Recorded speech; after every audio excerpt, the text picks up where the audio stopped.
चटलिबा चाही असिगी फेब्रुआरी की तारीख 28 अमसुंग मार्च की तारीख 3 तांकक अनिरक थोकना पांगथोकदोरिबा 12 सुबा मणिपुर लेजिस्लेटिव असेंबली की मिखलसिगा मरी लेनना चीफ इलेक्टोरल ऑफिस मणिपुर की मित्यंग मखादा परम चुमना मिखल पांगथोकपा हाइबदी फ्री एंड फेयर इलेक्शन हाइबा वाखलोन असिदा युमफम ओइबा मास मीडिया अवेयरनेस कैंपेन अमा रेडियो लोकताक उचिवाना मियाम गलोनना पांगथोकपा लाक्चरी हंगबे याय मदुदी करीगिदमक मिखल पांगथोकलिबनो समना मियाम की पुंसी लनथुम सौखटपा खुनाई अमा सेमनबा लैंगाक पसिंग खन्नबा मिखल पांगथोकलिबने चाही मंगा लैरग पांगथोकपा असिगुम्बा मिखल असिदा मसागी चाही 19 की मथक्ता लैरबा मिपुम खुदिंगमक अफबा मिहुत खन्ननबगी हक भारत की संविधान अखोइदा पीरी अदुदी अखोइदा पीरिबा हक असि चुमना सिजिनगदोरिब्रा लैबाक अमगी तुंगी लाइबक लेपकदोरिबा ममल यामलबा चाही मंगागी हक असि सिजिनगदबा मिकुप अदु नक्सिलकलबा मतम असिदा अखोइ पंगथदुना लैगदोरिब्रा खंथबियो इसागी चाही 19 सुरबा हाइबसी अफफत्ता खंथबगी पांगल लैरबा नागरिकनी अफबा अचुंबा वाखल खनबा हिबगी चाउथोकचबा अदु लैबियो स्टेट असिगी चाही मंगागी लाइबक अदोमगी खुत्ता लैरे चाही मंगागी लैंगाकता अदोमगी हक्की ममी सुखसोई सोइदना तागदौरिबनी काउबिगनो कनागुंबगी थविनसिंदा अदोमगी हक मंतिकनबा अचुंबा खोंगथांगनी हाइगद्रा मीना कप्पो हायरगा ऐ कपकद्रा नो ओ हायरगना नोकद्रा कप्पा नोकपा हाइबसी ऐना तौरुबा थबकना ओहलकपा महैनी इसाना इसागी फिरेप लौबदा कनागुंबगी थविनसिंदा चटफम थोकते अदोमगी भोट अरोनबनी काउविगनु अदोमना मिहुत खनबगी हक लंबी सोरोकता सिजिनगदबा नत्ते मसी अरोनबनी अदोमगी मिखलगी हक की मपू अदोमने अफबा मिहुत खनबा मतमदा कना अमत्तदा उहंदबा खंगंदबा हाइदोक्तबा पुमनमक अदोमगी राइट ने अखोइगी चाही मंगागी हक सेलगा मंतिकनबा अचुंबरा अखोइ मियोइबना हिंगलिबसी तुंगलम चटकिनी काउफदे हिंगबदा चंगलिबा अखोइगी हक ngak chengadoriba phangangadoriba asi chahi mangaगी ममल यामलबा मिहुत खनबगी हक असिना नत्रा असुक मरु ओइख्रबा अखोइगी चाही मंगागी हक असि सेलगा मंतिकनदुना योंथोख्रबदी अखोइगी खुनाय असिगी मराइबक करी ओइरक्कनी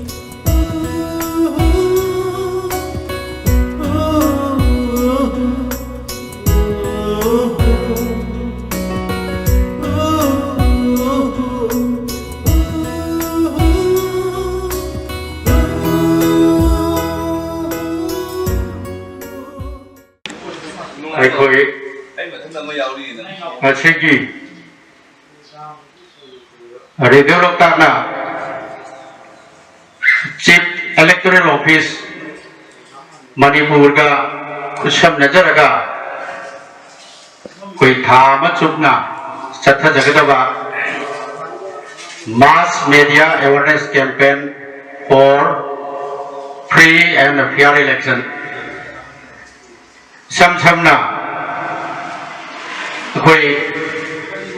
इलेक्शन का मरी लेना पुंगनिंगदा अकीबा चिंगनबा अदगी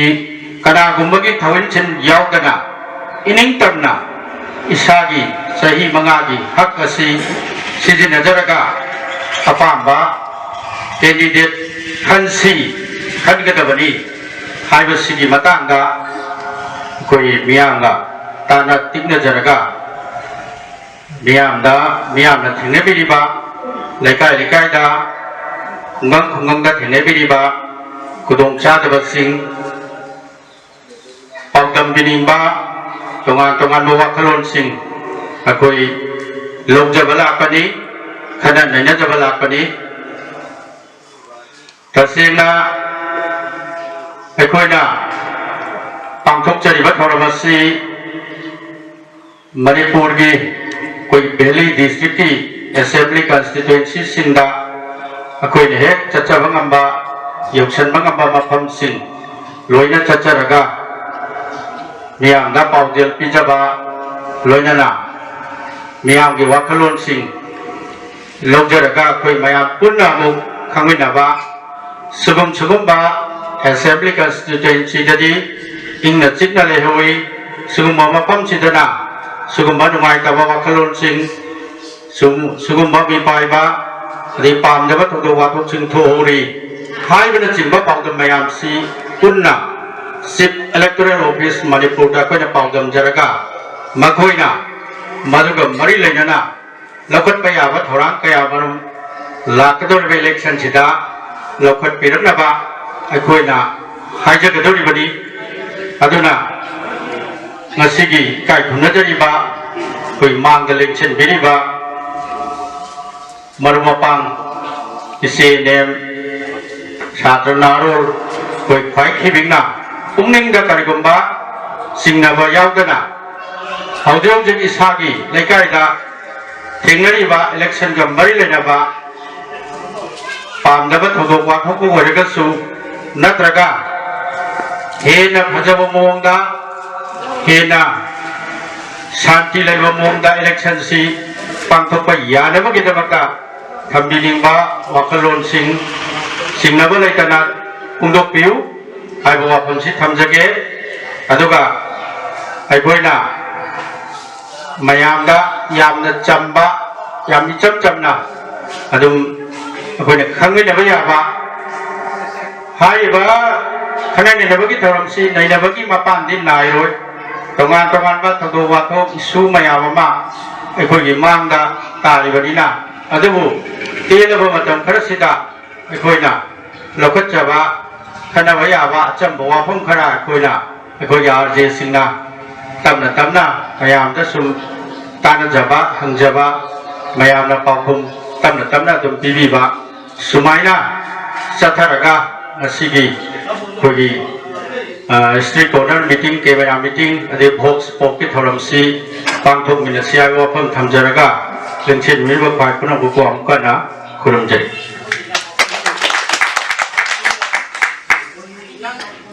Mangdaling sinbiriba mayam pomna ko hanbada tarang lokjari kai khomna botjari loina na koina na sei lakjari basigi maram se ko radio lok ta station manager na su tantakpa wafam kar su damo thambikre loina na ko gi election so yam na selak le ko gi February tarik kun tare thamadi March ki tarik ahumda tangkak ani thokna pangthok kadoriba election si mataw karamna param jumna mekhal si pangthokpa ngamna na ba khona ba matamda ekoi si kari khangba alagi kari ekoi si kari dai ta logadagi habasigi matangda ekoi kharadam orosu khangmina na ba haidina smaina radio doctorna election chief electoral office Manipur da question nazaraga sigumba mass media awareness campaign ase lakjabani haukiba koi January tarik tara da ni dagi ekoi na sigumba mass media campaign ase togan ba ekoi iramdam sigi constituency singsida ekoi chimthungna domak chacharaga mass media awareness campaign ase pangthok jagadabani loina na hojasi election maya nakshalapaga loina na mayam su loina mak thengna biramagani pamdaba thodok sing mayam ama adomak thokpa mayam thengna biramgani adubo hairiba pamdaba thodok sing si ekoina matau karamna thokhaloi masigi mangjaba tongjaba mayam su loina khangbiramgani khara makhaidi adubo thabak to othokpa ngamdaba adumak haina bisida adumak khoise dum chalaga leiba mayam se kitang ekho wakal tamina na baki thodam du sulomina si habo pham thamjage loina hauji election ko gi naksalakpaga loina yamna toina thokpa isu matang soi panjage loina election maya naksalakpa seda koi tongan ba loina makendra yamba da koi loina makthenga jai koi chakcha hijana ba mayam punba koi yu thakpa koi aremada paisa tingaga khana chaina bana chingba sigumba mayam ama dumak thokpasi mayam su loi thenga birangani soidana ina haijari basiko ado sigumba singsi tawraga aikoina sumaina mass media awareness campaign chatana free and fair election oina ba haidana honari basi masigumba mayam singsina katai phawba mikhal si chumna pangthokpa ngamgadage haibasi mayam si koisum abunna dam khanbiu haibadi masina mihut si khanba matamda chumna khanba oithu atra haibasi ma yam achauba wahang amasu oirina khanje aduna sugumba koigi campaign sina kitang mayam si wakal tamina na ba ade kitang khantha bagi keno de khoi de lemina na ba haidana sugumba mass media awareness campaign si radio lokana chief electoral office Manipur ga khusam najaraga pangthok chibani loina na ꯑꯩꯈꯣꯏ ꯂꯣꯏꯅꯃꯛ ꯁꯤ ꯑꯩꯈꯣꯏꯒꯤ ꯏꯔꯝꯗꯝ ꯏꯔꯩꯀꯥꯏꯁꯤ ꯆꯥꯎꯈꯠꯄꯗꯤ ꯂꯣꯏꯅꯃꯛ ꯄꯥꯝꯃꯤ ꯑꯗꯨꯕꯨ ꯁꯤꯒꯨꯝꯕ election ꯃꯌꯥ ꯅꯛꯁꯤꯜꯂꯛꯂꯕ ꯃꯇꯝꯗ ꯑꯩꯈꯣꯏꯅ ꯑꯩꯈꯣꯏꯒꯤ ꯚꯣꯇꯤꯡ ꯔꯥꯏꯠꯁ ꯁꯤꯟꯅꯒꯗꯕ ꯃꯇꯝ ꯌꯥꯝꯅ ꯋꯥꯈꯜ ꯃꯨꯟꯅ ꯈꯟꯊꯒꯗꯕ ꯆꯍꯤ 5ꯒꯤ ꯑꯩꯈꯣꯏꯒꯤ ꯏꯔꯝꯗꯝꯁꯤꯒꯤ ꯆꯥꯎꯈꯠ ꯊꯧꯔꯥꯡꯒꯤ ꯊꯕꯛ ꯊꯧꯔꯝꯁꯤꯡ ꯇꯧꯔꯛꯀꯗꯕ ꯃꯇꯝꯁꯤꯗ ꯑꯩꯈꯣꯏꯒꯤ ꯋꯥꯈꯜꯁꯤ ꯂꯥꯡꯐꯥꯡ ꯑꯇꯣꯞꯄꯅ ꯇꯣꯉꯥꯟ ꯇꯣꯉꯥꯟꯕ ꯃꯤꯑꯣꯏꯁꯤꯡꯅ ꯑꯩꯈꯣꯏꯗ ꯋꯥꯐꯝ ꯃꯌꯥꯝ ꯑꯃ ꯍꯥꯏꯖꯟꯕ ꯑꯗꯒꯤ ꯑꯁꯤꯒꯨꯝꯕ ꯏꯆꯝ ꯆꯝꯕ ꯆꯥꯛꯆꯥ ꯍꯩꯖꯥꯟꯅꯕ ꯁꯦꯜ ꯊꯨꯝ ꯈꯔ ꯇꯧꯔꯒ ꯍꯦꯛꯇ ꯃꯤꯈꯜ ꯑꯩꯈꯣꯏꯒꯤ ꯈꯟꯕꯒꯤ ꯃꯇꯝꯁꯤꯗ ꯌꯥꯝ ꯇꯔꯥꯏꯅ ꯂꯧꯕꯒꯤ ꯑꯩꯈꯣꯏꯗ ꯕꯆꯠ ꯑꯃ ꯂꯩꯔꯤꯕꯁꯤ ꯃꯁꯤ ꯀꯣꯛꯅꯅꯕ ꯑꯝꯇꯪ ꯑꯩꯈꯣꯏ ꯃꯌꯥꯝ ꯄꯨꯟꯅ ꯍꯣꯠꯅꯃꯤꯟꯅꯁꯤ ꯂꯣꯏꯅꯅ ꯃꯌꯥꯝꯅꯁꯨ ꯍꯥꯏꯔꯤꯕ ꯂꯥꯛꯀꯗꯧꯔꯤꯕ ꯏꯂꯦꯛꯁꯟ ꯑꯁꯤꯗ ꯐ꯭ꯔꯤ ꯑꯦꯟड ꯐꯤꯌꯔ ꯏꯂꯦꯛꯁꯟ ꯑꯣꯏꯅꯅꯕ ꯍꯣꯠꯅꯕ ꯃꯇꯝꯗ ꯃꯌꯥꯝꯒꯤ ꯑꯆꯧꯕ ꯊꯧꯗꯥꯡ ꯂꯧꯃꯤꯟꯅꯁꯤ ꯂꯣꯏꯅꯅ ꯏꯁꯥꯒꯤ ꯑꯣꯏꯕ ꯋꯥꯈꯜꯂꯣꯟꯁꯨ ꯈꯔ ꯑꯩꯈꯣꯏꯒꯤ ꯃꯌꯥꯝꯗ ꯁꯦꯌꯔ ꯇꯧꯕꯤꯌꯨ ꯍꯥꯏꯕ ꯋꯥꯐꯝꯁꯤꯃ ꯉꯁꯤꯒꯤ ꯂꯦꯡꯁꯤꯟꯕꯤꯔꯤꯕ ꯃꯌꯥꯝꯒꯤ ꯃꯐꯝꯗ ꯊꯝꯖꯒꯦ ꯑꯍꯥꯟꯕꯃꯛꯇꯗ ꯂꯦꯡꯁꯤꯟꯕꯤꯔꯤꯕ ꯄꯨꯝꯅꯃꯛꯄꯨ ꯏꯀꯥꯏ ꯈꯨꯝꯅꯕ ꯎꯠꯆꯔꯤ ꯃꯔꯨꯑꯣꯏꯅ ꯂꯥꯛꯀꯗꯧꯔꯤꯕ 12ꯁꯨꯕ ꯃꯅꯤꯄꯨꯔ ꯂꯦꯖꯤꯁꯂꯦꯇꯤꯚ ꯑꯦꯁꯦꯝꯕ꯭ꯂꯤ ꯏꯂꯦꯛꯁꯟ 2022 ꯑꯩꯈꯣꯏ ꯃꯤꯈꯜ ꯃꯥꯡꯗ ꯇꯥꯗꯨꯅ ꯂꯩꯔꯦ ꯂꯦꯡꯁꯤꯟꯕꯤꯔꯤꯕ ꯏꯀꯥꯏ ꯈꯨꯝꯅꯖꯔꯤꯕꯁꯤꯡꯅꯁꯨ ꯍꯦꯟꯅ ꯈꯪꯕꯤꯔꯝꯒꯅꯤ ꯏꯁꯥꯒꯤ ꯂꯩꯀꯥꯏꯗ ꯍꯧꯖꯤꯛ ꯚꯣꯠꯀ ꯃꯔꯤ ꯂꯩꯅꯅ ꯆꯥꯛꯆꯥ ꯍꯩꯖꯥꯟꯅꯕ ꯀꯌꯥ ꯑꯃꯁꯨ ꯎꯅꯕ ꯑꯗꯨꯒ ꯊꯦꯡꯅꯕꯁꯨ ꯌꯥꯎꯕꯤꯔꯝꯒꯅꯤꯅ ꯈꯟꯖꯩ ꯃꯃꯥꯡꯗ ꯑꯩꯒꯤ ꯁꯦꯅꯤꯌꯔ RJꯅꯁꯨ ꯊꯝꯕꯤꯈ꯭ꯔꯦ ꯌꯥꯝꯅ ꯃꯔꯤꯛ ꯆꯨꯝꯕ ꯋꯥꯐꯝ ꯀꯌꯥ ꯆꯨꯝꯃꯤ ꯍꯧꯖꯤꯛ ꯊꯝꯕꯤꯈ꯭ꯔꯤꯕ ꯋꯥꯐꯝꯁꯤꯃꯛ ꯑꯩꯈꯣꯏꯅ ꯃꯃꯥꯡꯗꯒꯤ ꯑꯗꯨꯃꯛ ꯊꯦꯡꯅꯔꯒ ꯂꯥꯛꯑꯕ ꯉꯥꯛꯇꯅꯤ ꯑꯗꯨꯒ ꯃꯁꯤ ꯑꯩꯈꯣꯏꯅ ꯇꯨꯡꯒꯤꯗꯃꯛꯇ ꯌꯥꯝꯅ ꯇꯉꯥꯏ ꯐꯗꯅ ꯃꯁꯤ ꯑꯩꯈꯣꯏꯅ ꯍꯣꯡꯗꯣꯛꯍꯧꯗꯕ ꯌꯥꯗꯕ ꯑꯗꯨꯒ ꯍꯧꯒꯠꯂꯛꯂꯤꯕ ꯅꯍꯥ ꯑꯩꯈꯣꯏꯅ ꯑꯗꯒꯤ ꯃꯁꯤ ꯇꯨꯡꯒꯤ ꯃꯤꯔꯣꯜꯒꯤꯗꯃꯛꯇ ꯈꯜꯂꯒ ꯇꯨꯡꯒꯤ ꯈꯨꯟꯅꯥꯏꯒꯤꯗꯃꯛꯇ ꯈꯜꯂꯒ ꯃꯇꯝ ꯆꯥꯅ ꯃꯁꯤ ꯑꯩꯈꯣꯏꯅ ꯍꯣꯡꯗꯣꯛꯄ ꯉꯝꯍꯧꯗ꯭ꯔꯒꯗꯤ ꯃꯃꯥꯡꯒꯤ ꯐꯠꯇꯕꯤ ꯍꯩꯅꯕꯤ ꯐꯠꯇꯕꯤ ꯆꯠꯅꯕꯤꯁꯤ ꯑꯩꯈꯣꯏꯅ ꯁꯨꯝ ꯂꯝꯗꯝꯅꯒ ꯂꯩꯔꯒꯗꯤ ꯑꯩꯈꯣꯏꯒꯤ ꯃꯅꯤꯄꯨꯔꯁꯤ ꯗꯦꯕꯂꯞꯃꯦꯟ ꯄꯨꯔꯛꯄ ꯆꯦꯟꯖ ꯇꯧꯔꯛꯄ ꯉꯝꯃꯣꯏꯗꯕ ꯃꯔꯝ ꯀꯌꯥ ꯑꯁꯤ ꯂꯩꯕꯅ ꯑꯩꯈꯣꯏꯅ CEO ꯍꯥꯏꯕ ꯇꯥꯔꯦ ꯆꯤꯐ ꯏꯂꯦꯛꯇꯣꯔꯦꯜ ꯑꯣꯐꯤꯁ ꯃꯅꯤꯄꯨꯔꯒꯤ ꯃꯤꯠꯌꯦꯡ ꯃꯈꯥꯗ ꯔꯦꯗꯤꯑꯣ ꯂꯣꯛꯇꯥꯛꯅ ꯑꯩꯈꯣꯏꯅ ꯀꯦꯟꯗ꯭ꯔ ꯈꯨꯗꯤꯡꯃꯛꯇ ꯃꯔꯨꯑꯣꯏꯅ ꯇꯝꯄꯥꯛꯀꯤ ꯚꯦꯂꯤꯒꯤ ꯀꯣꯟꯁꯇꯤꯇꯨꯋꯦꯟꯁꯤꯁꯤꯡꯗ ꯑꯩꯈꯣꯏꯅ ꯍꯧꯈꯤꯕ ꯖꯅꯋꯥꯔꯤꯒꯤ ꯇꯥꯔꯤꯛ 12ꯗꯒꯤ ꯐꯦꯕ꯭ꯔꯨꯋꯥꯔꯤꯒꯤ ꯑꯅꯤꯁꯨꯕ ꯆꯌꯣꯜ ꯐꯥꯎꯕ ꯂꯦꯞꯇꯅ ꯆꯠꯊꯖꯒꯗꯕ ꯃꯥꯁ ꯃꯦꯗꯤꯌꯥ ꯑꯦꯋꯥꯔꯅꯦꯁ ꯀꯦꯝꯄꯦꯟꯒꯤ ꯁꯔꯨꯛ ꯑꯃ ꯑꯣꯏꯅ ꯉꯁꯤ ꯃꯐꯝ ꯑꯁꯤꯗ ꯑꯩꯈꯣꯏ ꯊꯨꯡꯖꯔꯦ ꯑꯗꯨꯒ ꯃꯃꯥꯡꯗ ꯑꯩꯈꯣꯏꯅ ꯃꯤꯈꯜ ꯑꯩꯈꯣꯏꯒꯤ ꯁꯪꯕꯤꯙꯥꯟꯅ ꯄꯤꯔꯤꯕ ꯑꯩꯈꯣꯏꯒꯤ ꯃꯤꯍꯨꯠ ꯈꯟꯕꯗ ꯏꯁꯥꯒꯤ ꯁꯤꯟꯅꯐꯝ ꯊꯣꯛꯄ ꯑꯩꯈꯣꯏꯒꯤ ꯔꯥꯏꯠꯁꯦ ꯃꯐꯝ ꯆꯥꯅ ꯁꯤꯟꯅꯗꯕꯗꯒꯤ ꯈꯨꯗꯣꯡ ꯆꯥꯗꯕ ꯑꯩꯈꯣꯏꯅ ꯄꯥꯝꯈꯤꯕ ꯀꯌꯥ ꯑꯃ ꯑꯣꯏꯔꯛꯇꯕ ꯑꯩꯈꯣꯏꯅ ꯇꯧꯍꯟꯅꯤꯡꯕ ꯀꯌా ꯑꯃ ꯄꯨꯔꯛꯄ ꯉꯝꯗꯕ ꯁꯤꯒꯨꯝꯕ ꯈꯨꯗꯣꯡ ꯆꯥꯗꯕ ꯄꯥꯝꯗꯕ ꯀꯌా ꯑꯃ ꯊꯣꯛꯂꯤꯕꯁꯤꯡ ꯑꯁꯤ ꯂꯥꯛꯀꯗꯧꯔꯤꯕ 12ꯁꯨꯕ ꯃꯅꯤꯄꯨꯔ ꯕꯤꯙꯥꯟ ꯁꯚꯥ ꯏꯂꯦꯛꯁꯟ ꯑꯁꯤꯗ ꯑꯩꯈꯣꯏꯒꯤ ꯚꯣꯠ ꯊꯥꯗꯕꯒꯤ ꯑꯩꯈꯣꯏꯒꯤ ꯁꯪꯕꯤꯙꯥꯟꯅ ꯄꯤꯔꯤꯕ ꯚꯣꯇꯤꯡ ꯔꯥꯏꯠꯁ ꯑꯁꯤ ꯃꯐꯝ ꯆꯥꯅ ꯀꯔꯝꯕ ꯃꯤꯍꯨꯠꯇ ꯑꯩꯈꯣꯏꯒꯤ ꯔꯥꯏꯠꯁꯤ ꯁꯤꯟꯅꯒꯗꯒꯦ ꯍꯥꯏꯕꯗꯨꯒꯤ ꯃꯇꯥꯡꯗ ꯑꯩꯈꯣꯏ ꯍꯦꯟꯅ ꯀꯨꯞꯅ ꯈꯟꯊꯃꯤꯟꯅꯁꯤ ꯑꯗꯨꯒ ꯍꯦꯟꯅ ꯀꯨꯞꯅ ꯈꯟꯅ ꯅꯩꯅꯍꯧꯅꯕꯒꯤ ꯇꯥꯟꯖꯥ ꯑꯗꯨ ꯂꯧꯖꯅꯕꯒꯤꯗꯃꯛꯇ ꯉꯁꯤ ꯑꯩꯈꯣꯏꯅ ꯂꯥꯛꯆꯕꯅꯤ ꯃꯁꯤꯗ ꯑꯩꯈꯣꯏꯒꯤ ꯂꯦꯡꯁꯤꯟꯕꯤꯔꯤꯕ ꯈꯨꯗꯤꯡꯃꯛꯅ ꯏꯁꯥꯒꯤ ꯋꯥꯈꯜꯂꯣꯟꯁꯤꯡ ꯍꯥꯏꯕ ꯇꯥꯔꯦ ꯁꯦꯌꯔ ꯇꯧꯕꯤꯅꯕꯁꯨ ꯅꯣꯡꯂꯨꯛꯆꯔꯤ ꯑꯩꯈꯣꯏꯅ ꯍꯧꯖꯤꯛ ꯂꯩꯖꯔꯤꯕ ꯃꯐꯝ ꯑꯁꯤ ꯋꯥꯍꯦꯡ ꯈꯨꯃꯟꯒꯤ ꯃꯐꯝ ꯑꯃꯗꯅꯤ ꯑꯗꯨꯅ ꯀꯀꯥꯒꯤ ꯃꯤꯡ ꯂꯩꯐꯝ ꯑꯝꯇꯪ ꯍꯥꯏꯕꯤꯌꯨ ꯉꯁꯤꯒꯤ ꯁꯤꯒꯨꯝꯕ ꯃꯥꯁ ꯃꯤꯗꯤꯌꯥ ꯑꯦꯋꯥꯔꯅꯦꯁ ꯀꯦꯝꯄꯦꯟ ꯑꯁꯤꯗ ꯁꯔꯨꯛ ꯌꯥꯕ ꯂꯥꯛꯄꯤꯕ ꯑꯩꯈꯣꯏ ꯀꯀꯥꯒꯤ ꯃꯤꯡ ꯂꯩꯐꯝ ꯑꯝꯇꯪ ꯍꯥꯏꯕꯤꯌꯨ ꯑꯩ ꯋꯥꯍꯦꯡ ꯈꯨꯃꯟ ꯃꯌꯥ ꯂꯩꯀꯥꯏ ꯑꯗꯨꯒ ꯑꯩꯒꯤ ꯃꯤꯡꯅ ꯂꯥꯏꯄꯣꯛꯀꯝ ꯄ꯭ꯔꯦꯝꯀꯨꯃꯥꯔ ꯔꯤꯂꯥꯏꯟꯁ ꯇꯣꯂꯕꯤ 24/15 ꯍꯣꯏ ꯑꯗꯣ ꯀꯀꯥꯁꯦ ꯁꯣꯏꯗꯅ ꯏꯂꯦꯛꯁꯟꯁꯤ ꯇꯥꯡꯀꯛ ꯈꯔꯒꯤꯗꯃꯛ ꯊꯥꯗꯕꯤꯔꯝꯃꯅꯤꯀꯣ ꯍꯣꯏ 5-6 ꯑꯃꯨꯛ ꯊꯥꯗꯖꯔꯦ ꯑꯗꯣ ꯏꯁꯥꯅ ꯊꯥꯗꯈꯤꯕ ꯏꯂꯦꯛꯁꯟꯁꯤꯗ ꯏꯁꯥꯅ ꯈꯟꯕꯤꯈꯤꯕ ꯋꯥꯈꯜꯂꯣꯟ ꯍꯥꯏꯇꯥꯔꯦ ꯃꯤꯍꯨꯠ ꯑꯃꯗ ꯑꯩꯈꯣꯏꯅ ꯑꯩꯒꯤ ꯑꯁꯥ ꯃꯌꯥꯝ ꯑꯃ ꯈꯜꯂꯀꯥꯟꯗ ꯏꯔꯝꯗꯝꯁꯤꯒꯤ ꯆꯥꯎꯈꯠ ꯊꯧꯔꯥꯡꯒꯤ ꯊꯕꯛꯁꯤꯡ ꯃꯌꯥꯝ ꯑꯃ ꯇꯧꯔꯛꯀꯅꯤ ꯍꯥꯏꯅ ꯈꯜꯂꯒ ꯑꯩꯈꯣꯏꯅ ꯃꯤꯍꯨꯠꯁꯤ ꯈꯟꯖꯔꯤꯅꯦꯕꯀꯣ ꯑꯗꯣ ꯃꯤꯍꯨꯠꯁꯤ ꯈꯜꯂꯕ ꯃꯇꯨꯡꯗ ꯍꯌꯦꯡ ꯚꯣꯠ ꯀꯥꯔꯛꯑꯕ ꯃꯇꯨꯡꯗ ꯑꯗꯒꯤ ꯃꯈꯣꯏꯅ ꯏꯔꯝꯗꯝꯁꯤꯒꯤꯗꯃꯛꯇ ꯇꯧꯔꯛꯏꯕ ꯊꯕꯛ ꯊꯧꯔꯝ ꯃꯌꯥꯝꯁꯤꯡꯁꯤ ꯏꯁꯥꯅ ꯑꯗꯨꯃꯛ ꯑꯄꯦꯟꯕ ꯑꯣꯏꯕꯤꯕ꯭ꯔꯥ ꯀꯔꯝꯕ ꯑꯍꯦꯟꯕ ꯊꯕꯛ ꯊꯧꯔꯝꯁꯤꯡ ꯄꯥꯏꯈꯠꯅꯤꯡꯕꯒꯤ ꯑꯄꯥꯝꯕ ꯂꯩꯕꯤ ꯈꯤꯇꯪ ꯍꯥꯏꯕꯤꯌꯨ ꯃꯁꯤ ꯃꯃꯥꯡꯗ ꯈꯔ ꯄꯦꯟꯕꯁꯨ ꯌꯥꯎꯈꯤ ꯑꯗꯨꯒ ꯑꯅꯝꯕꯅ ꯄꯦꯟꯗꯕꯅ ꯑꯣꯏꯔꯛꯇꯅ ꯍꯟꯗꯛꯀꯤ ꯑꯆꯨꯝꯕ ꯃꯤꯍꯨꯠꯇꯨ ꯄꯤꯔꯒꯦꯅ ꯑꯩ ꯈꯟꯖꯔꯤ ꯃꯤꯍꯨꯠꯇꯨꯃꯛꯇꯤ ꯃꯌꯥꯝꯗ ꯊꯝꯖꯔꯔꯣꯏ ꯍꯣꯏ ꯌꯥꯝ ꯅꯨꯡꯉꯥꯏꯖꯩ ꯁꯣꯏꯗꯅ ꯑꯍꯣꯡꯕ ꯑꯃ ꯄꯨꯔꯛꯅꯕ ꯍꯣꯠꯅꯕ ꯍꯥꯏꯇꯥꯔꯦ ꯄꯦꯟꯗꯕ ꯂꯩꯔꯕꯅꯤꯅ ꯑꯩꯈꯣꯏꯅ ꯌꯥꯝ ꯅꯤꯌꯣꯝ ꯆꯨꯝꯅ ꯈꯜꯂꯀꯥꯟꯗ ꯑꯐꯕ ꯃꯤꯍꯨꯠ ꯑꯣꯏꯅꯅꯕꯒꯤꯗꯃꯛꯇ ꯍꯟꯗꯛꯀꯤꯁꯤꯗꯗꯤ ꯁꯣꯏꯗꯅ ꯈꯟꯕꯤꯒꯅꯤꯅꯁꯨ ꯍꯥꯏꯕꯤ ꯑꯗꯣ ꯃꯤꯍꯨꯠ ꯑꯐꯕꯁꯦ ꯑꯩꯈꯣꯏ ꯀꯀꯥꯒꯤ ꯃꯣꯠꯇ ꯀꯔꯝꯕ ꯀ꯭ꯋꯥꯂꯤꯇꯤ ꯆꯦꯟꯕ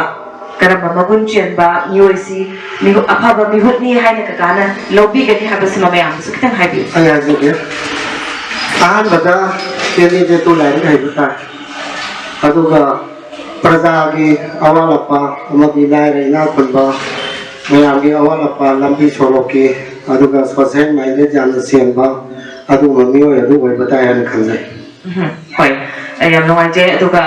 ꯃꯈꯥ ꯇꯥꯔꯛꯄꯁꯤꯗꯤ ꯍꯧꯖꯤꯛ ꯉꯁꯥꯏ ꯃꯈꯩ ꯑꯩꯈꯣꯏꯅꯁꯨ ꯑꯗꯨꯝ ꯄꯟꯕꯗ ꯌꯥꯎꯖꯈꯤꯕ ꯏꯂꯦꯛꯁꯟ ꯃꯌꯥ ꯅꯛꯁꯜꯂꯛꯄꯒ ꯂꯣꯏꯅꯅ ꯑꯩꯈꯣꯏꯒꯤ ꯄꯥꯝꯗꯕ ꯊꯧꯗꯣꯛꯁꯤꯡ ꯃꯌꯥꯝ ꯑꯃ ꯊꯣꯛꯏꯕ ꯂꯣꯏꯅꯅ ꯑꯩꯈꯣꯏꯒꯤ ꯆꯥꯛ ꯆꯥ ꯍꯩꯖꯥꯅꯕꯅꯆꯤꯡꯕ ꯑꯗꯒꯤ ꯁꯦꯜ ꯊꯨꯝ ꯄꯤꯖꯔꯒ ꯉꯥꯏꯍꯥꯛ ꯉꯥꯏꯍꯥꯛꯀꯤ ꯃꯥꯒꯤ ꯈꯣꯔꯁꯥ ꯈꯔ ꯄꯤꯔꯒ ꯅꯨꯡꯉꯥꯏꯅꯅꯕ ꯑꯗꯒꯤ ꯁꯤꯒꯨꯝꯕ ꯃꯌꯥꯝ ꯑꯃ ꯊꯣꯛꯑꯦ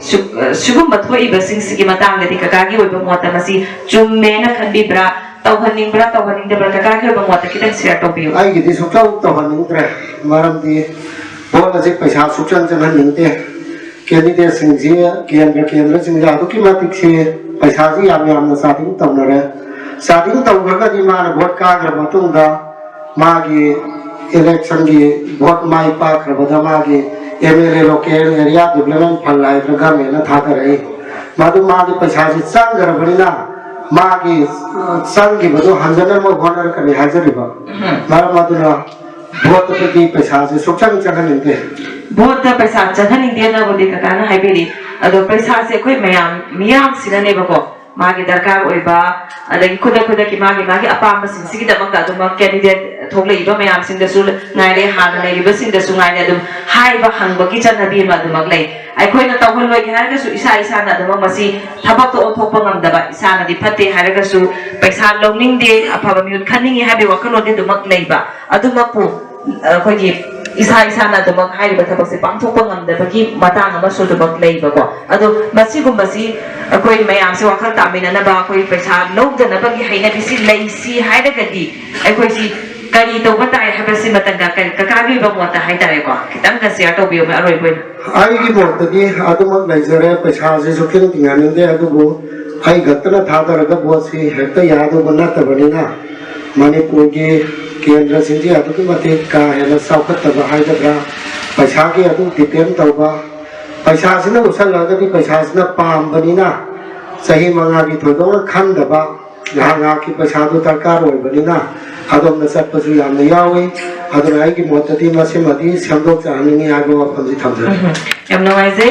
का कोइना खुदा कोइबा हाके इसागी अपाम्बा दरकार होइबा दुक की खलगा तुम कोइना साना इरमदमगी चौखट थोरांगी खंद्रगदे कोइसे याम अवाबा पिबा ममदा तुम कोइना चौखट ngамदबा मोंग मदा लाकदोरि बनि अदुना मयामसु अखोइगी मसिगी हैनाबिसि थादोक्तना लाकदोरि इलेक्शन असेददी यामना फ्री एंड फेयर इलेक्शन ओइदना अखोइना अफबा मिहुत खननबा होनबदा अखोइगी अचौबा दायित्व लोमिनसि हाबो वफमसु थमजरि थागजरि ककाबुसु kai khumna jari bisinga bodok eng dong khangbere ekoi election ga mari lainana masina aphabani masina phatabani haibasi tenbiri ba lekai lamda masigi myam khwaina su hena khangbiru wafamne masigi manungda haibi kribasinga dagi maduda mention jabamu ama oina ama khaktang haijarabada aikoi election gi lepak leba mihot candidate ase aikoi na phai phatte khangdana aikoi na khangna chana ba maruk mapang gi mari da yengnara kanda aikoi na vote pibagi wakalon simtanga masigo hongdokminasi kanagumba miyoda aikoina cheluningba bundu chendaba taragasu aikoina oheningba to oirektaba taragasu midoda aikoina nang phatte nang phayana aikoina ngangudaba taragasu aikoigi pukningna mahaksi phai natraga phatte haibadu lepthoklaga aikoina vote si aikoigi voting right si mafam chana sinaminaraga अफबा इरमदम मणिपुर असिबो हेना चौखटपा हेना मांगलोम द चंगसिननबगी दमक्ता अखोगी अफबा लेंगा अमा थंबा मरु ओय हाइबसि तिनबिरि बलिउसन बिरिबसिंग हेना खंबिरे अखोइना नोंग मखक्तंग द ngayak kakang thadab भोटसिना अखोगी चाही मंगागी सांख्रब मतमसि अखोगी ngaak खतंग द पिरोरिबा भोटुना लेपकदोरिबनि मरमदुना अखोइना करिसु खन खंददना भोट थादबसि कछु मरु होइदबा अमगुमना हेक्ता पांगम नमजन अमा लोरे हाइबगी मवंगा अखोगी चाही मंगा न खुजिंग ओरगा असम चक्किबा तारगदी अखोइगी तुंगी मिरोल इसा इशुसिंगना करी ओहगदगे हाइबदु ममा मपा ओरिबा मचे ओरिबा अखोइ खुदिंगना खंथबगी मतम अदु ओरे अखोइगी चक्खगदबनी अखोइनि हिंगदना कयाम कोइनबो हिंगुगनी हाइदना पपीद पिसलग लोरे हाइदना पिरंबा तारगदी अखोइगी इसा ओरिबा अखोइगी इशु ओरिबा मखोइ करंबा फिफमदे लेहगदगे हाइबदो अमुक्तंग तेंबिरिबसिंगना खंथबियो वाफम सिगा लोनेना पुना पुइका खुमनजरगा मतांगसिदा टेंशन जरी Maka poina ay mapamsidagi indomja matanga wari sanajage indomjagi mingle phamamuktan thambiyo aigi ming lema popam barat lema 1 number 5 tagini hoi ado indosa sisto hi ka sawrak na kayam ka subire sarang aigi chai ji 50 adu maina leje 50 muksuragadi chahi tarani pandagi bot thada bagi right je phangbanina tam mangarak natraga tarulak sumaina di sumsoi soi dana thada bilamna na khanjai ko mamang da indom sana bot thada kiba candidate sing se mai pak pasudumak yawram gare na khalle duga mai thi pasudumak yawram gare na khalle ko ado mai pak kiba candidate sing da indom sana thambi kiba expectation haibatare ko haibadi aikoina bot thada basi aina pega doriba candidate tuna karigumba bot chikara gade laikai sigi natraga khungam sigi natraga manipur sigi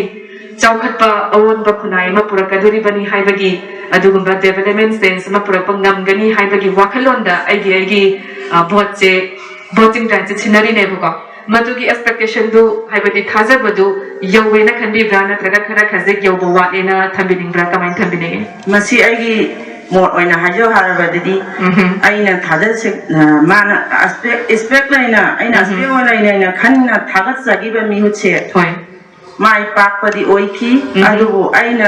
mangonda thamjaruba asa kayadi tungoina bana maram oiduna lakadoriba election asidadi aina puningda karamba miyoibu vote thadagadagi karamba miyoida thadagadagi khanjaraga afaba mihut amada thadalage khanba phirepsi laujari hoi yam thagatningai le indomsa ki wakhalon thamoi sengna thagatjari maroina indomsa haujikse अखोइना सम ताजबनी को लेकाई लेकाई नत्रगा खुंगंग सिंगदा बहुत खोंबगी नीति नियम हाइबतारे को मसिगी चटनाबिसे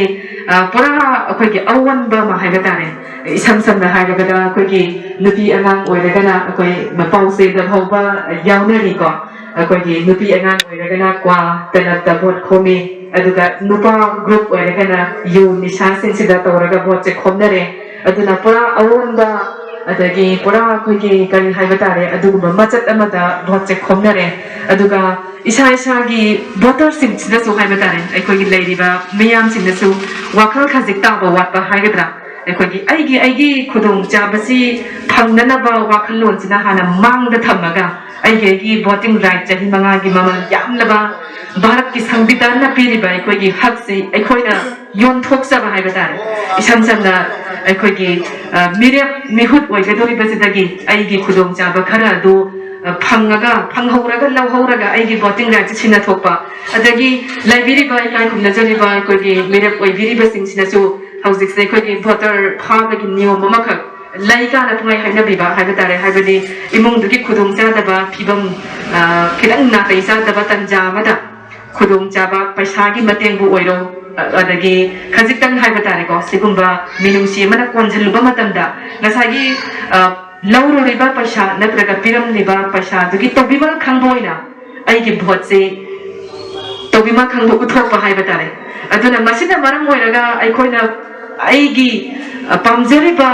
मिहुची खनबदा यामना अचौबा थोगनिंगबा मसु ओइगदोरिबनेबको हाइबदी तसेंगना आइना पामजरिबा मिहुची खनबंगमदबगी तंजा अमखकचु मसिदा लाकदोरिबनेबा mama अमा ओइना खुनाइ सिदा असिगुंबा मिनेंगसे येंबिराकांदा करि मपिबिनिंगे मसिगी मतांगदे madam आइना पिजनिंगबजी अदुकी मतिक यामे मरमदी हौजिकी बोट खोमबगी चनबिसी होय पैसाना लैबगी सिस्टम अमा अदुम उजब फंग होय मसी आइना ज्ञान तादबदगी थोइबने हाइबसे आइगी मोत लैजै आइखोइना पैसादे तिंककना लौरुर तारदी थोरदिबा मिरेप अदुना ꯑꯩꯅ ꯄꯥꯝꯕ ꯑꯣꯏꯒꯦꯔꯥ ꯄꯥꯝꯗꯕ ꯑꯣꯏꯒꯦꯔꯥ ꯀꯥꯈꯤꯕ ꯊꯣꯛꯄꯗ ꯃꯁꯤꯅ ꯂꯩꯀꯥꯏꯒꯤ ꯏꯔꯝꯗꯝꯁꯤꯒꯤ ꯀꯥꯟꯅꯕ ꯊꯕꯛ ꯇꯧꯔꯛꯄꯗ ꯑꯊꯤꯡꯕ ꯑꯣꯏꯒꯅꯤ ꯍꯥꯏꯕ ꯊꯤꯟꯗꯕ ꯑꯣꯏꯒꯅꯤ ꯍꯥꯏꯕꯁꯦ ꯑꯩꯒꯤ ꯃꯣꯠ ꯑꯣꯏꯅ ꯊꯝꯖꯅꯤꯡꯉꯤ ꯃꯇꯥꯡꯁꯤꯗ ꯂꯣꯏꯅꯅ ꯑꯩꯈꯣꯏꯒꯤ ꯂꯩꯀꯥꯏꯗ ꯑꯩꯅ ꯍꯧꯖꯤꯛ ꯎꯖꯕꯗ ꯑꯩꯈꯣꯏꯒꯤ ꯅꯨꯃꯤꯗꯥꯡꯗ ꯚꯣꯠ ꯈꯣꯝꯕꯒꯤ ꯆꯠꯅꯕꯤ ꯁꯥꯟꯅ ꯌꯨꯅꯕꯒꯤ ꯆꯠꯅꯕꯤ ꯅꯤꯁꯥꯒꯤ ꯃꯇꯥꯡ ꯑꯣꯏꯔꯒꯁꯨ ꯅꯨꯃꯤꯗꯥꯡꯗꯅ ꯈꯔ ꯍꯦꯟꯕꯁꯤ ꯑꯩ ꯏꯁꯥꯃꯛ ꯑꯩꯈꯣꯏ ꯋꯥꯌꯦꯡ ꯈꯨꯃꯟ ꯃꯅꯤꯡ ꯂꯩꯀꯥꯏꯒꯤ ꯑꯣꯏꯅ ꯃꯩꯔꯥꯒꯤ ꯁꯦꯀ꯭ꯔꯦꯇꯔꯤ ꯑꯣꯏꯅ ꯂꯩꯖꯕꯅꯤ ꯁꯦꯀ꯭ꯔꯦꯇꯔꯤ ꯑꯃ ꯑꯣꯏꯅ ꯅꯤꯁꯥꯒꯤ ꯃꯇꯥꯡꯁꯤ ꯈꯔ ꯊꯝꯖꯒꯦ ꯃꯇꯥꯡꯁꯤꯗ ꯊꯝꯕꯤꯌꯨ ꯈꯨꯜꯂꯛꯁꯤꯗ ꯑꯩꯈꯣꯏꯒꯤ ꯀꯔꯤ ꯍꯥꯏꯇꯥꯔꯦ ꯚꯣꯠꯀ ꯃꯔꯤ ꯂꯩꯅꯅ ꯅꯨꯄꯥꯁꯤꯡꯁꯤ ꯑꯌꯥꯝꯕ ꯃꯇꯝꯗ ꯅꯤꯁꯥ सिजनबजी तत्तना उजै मसिगी मतंग दा आइना मरी लेनबसिंग दा हाइजनिंगबदी निसा योलिबा मफम मफम सिंगे पुलिस की डिपार्टमेंट दा आइना वाकस जनिंग खराजु लै यंगन जनिंग खराजु लै रिंगराव लोइना सपीरगा करम माइना तौरी लेकाय जे हादना सिंगबा सिगी अपामबजु आइना लैजै मैरागी सेक्रेटरी अमा ओइना आइना हाजरबदा आइखोइनासु मखोइजे कन्ना थिंगनबा होनबदा खरा खजिक अवाबा थेंगनाजै भोट की मतमनी मधुगी अथिंगबा पीगनो हाइबना सिंगबा असिगुंबजे नाकोंगना ताबा खंगजै मरम मसिना आइखोइगी डिपार्टमेंट अमा पुलिस माइकैदगी आइखोइगी लमलमजिदा चपीदुना भोट की मतमदा निसाजे सिजनदनबा खितंग मियंग चंबिरगदी खरा मखैदी निसागी मफमदगी ngaktokane हाबजे आइगी मोर ओइना थमजैने होय थागतजरी दोमसा अदुगा लोइसिलकपदा ngasai domsa na su haifet panbire haibini mamangda siumaina aina thajaba thamlubado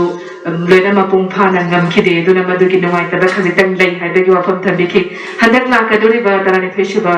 manipur vidhan sabha gi elections da dik karamba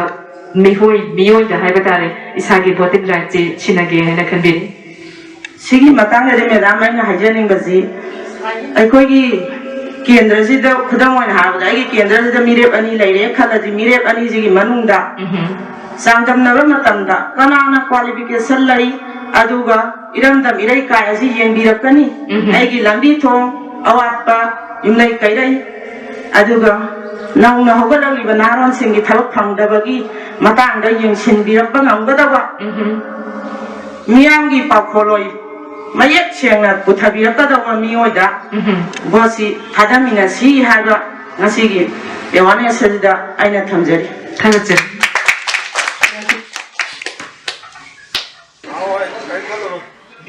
iyambagi ming leifam amtang hana haibiyo aise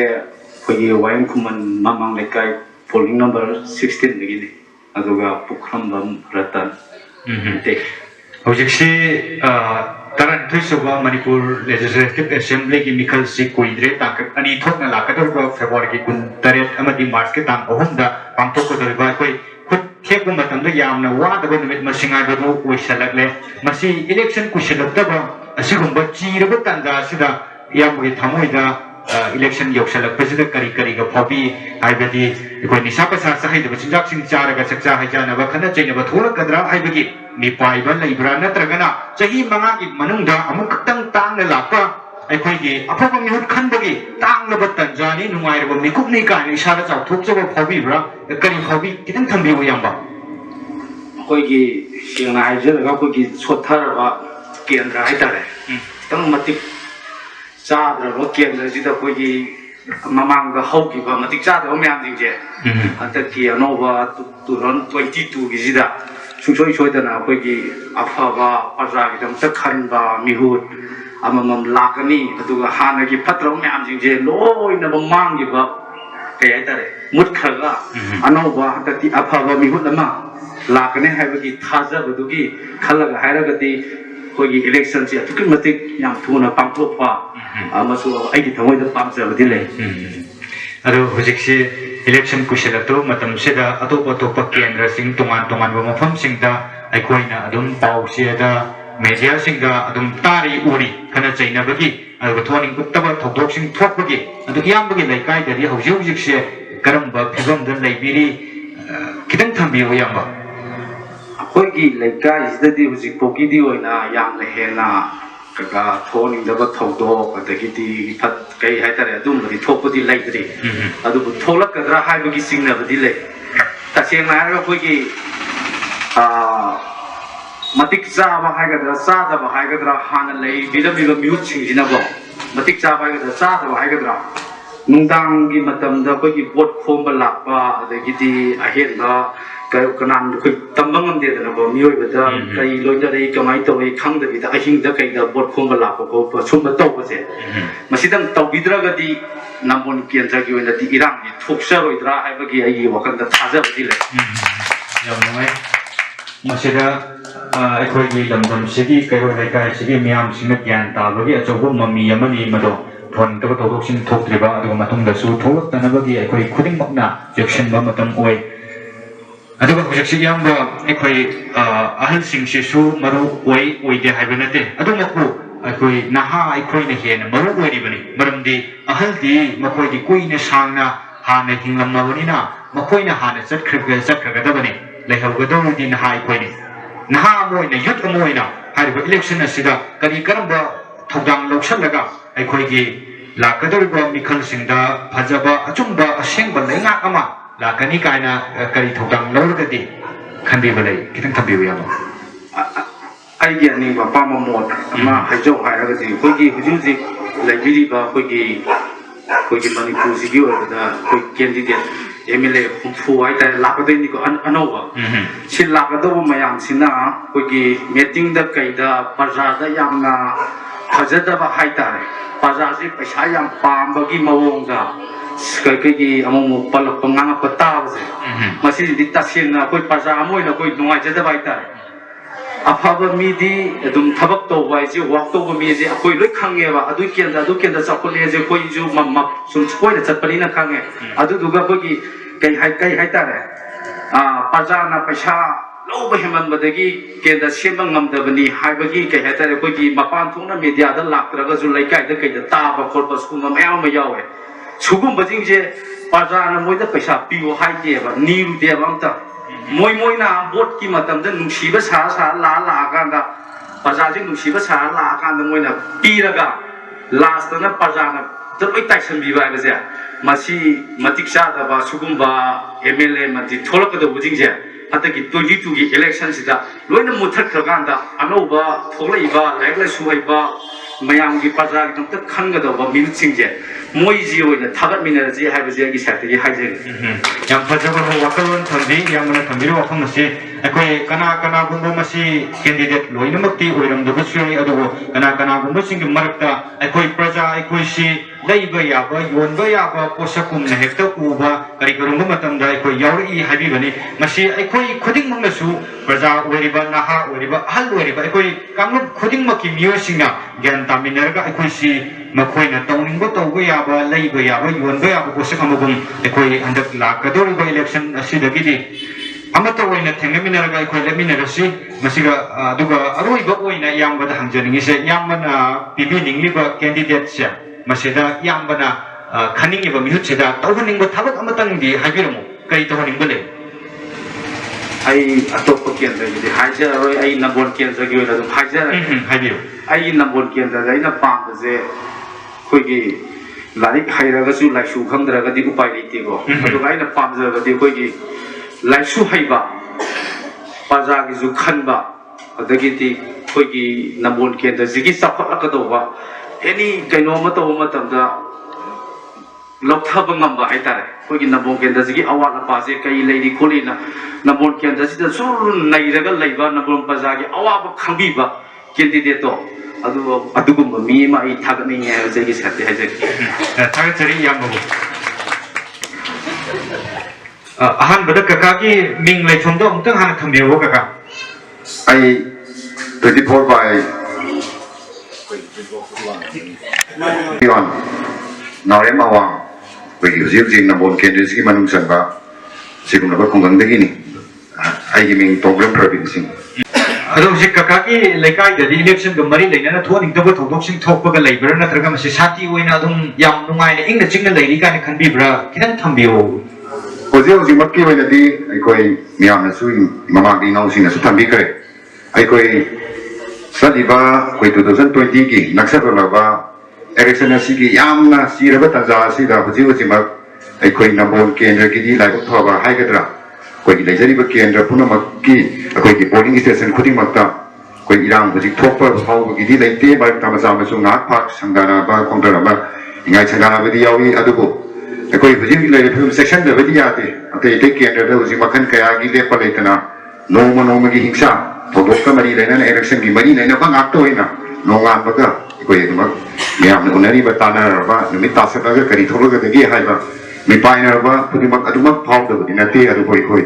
section नमगी नम कोई याम कन्ना कोई बजी लेकाई की लेरिबा इमाइगोन Singh club Singh मरी लेनेबा कोई की डिपार्टमेंट की पुलिस ऑफिसर सिंह कोई मरी लेनेबा रिपोर्ट तौजरगा हाइरिबा कोई खुंगंग कोई केंद्र मनु कोई की मरुवैना आई पोलिंग स्टेशन सी फटा होती थोकतन की दौत याम कन्ना कोई सेक्शन थोराम की होनजरी अदुबु हेना पांजबदी हुजिक नुंगांगी मतमदा मरुवैना इलेक्शन मतम इरांग हिंसा पुनमक कोई नुंगांगी मतमदा थोचलकपा मरम होइबना कोई यानी मखैदगी आदिगते येतै कोई कैंडिडेट की बुगोइरो अमा मगी बुगोइरो नुंगांगी मतमदा पोन बा पोक मरी लेना ससा हिजाना बा